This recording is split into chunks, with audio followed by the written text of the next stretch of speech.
Hello, it's your ഗ്വൻമിൻ. കയ്പ്പയ്ക്ക ചേർത്ത് മോരുകറി ഉണ്ടാക്കി നോക്കിയിട്ടുണ്ടോ? ഇല്ലെങ്കിൽ ഇതാ റെസിപ്പി നോക്കിക്കോ. ആദ്യം നമ്മൾ കയ്പ്പയ്ക്ക മുളക് പൊടി, മഞ്ഞൾപ്പൊടി, ഉപ്പ് ചേർത്ത് മിക്സ് ചെയ്ത് വെക്കണം. എന്നിട്ട് എണ്ണ ചൂടാക്കി അതിലേക്ക് ഇട്ട് ഫ്രൈ ചെയ്തെടുക്കണം.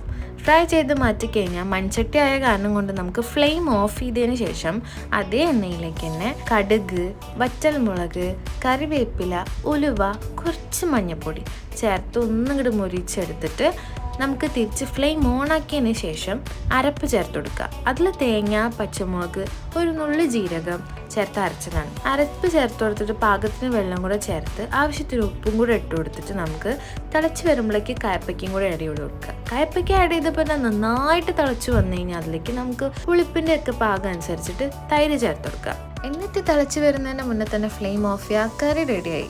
ചൂട് ചോറും മോരുകറിയും എന്തെങ്കിലും ഒരു ഉപ്പേരിയും ചമ്മന്തിപ്പൊടിയും അച്ചാറൊക്കെ കൂട്ടിട്ട് പിടിപിടിച്ച സെറ്റാണ്.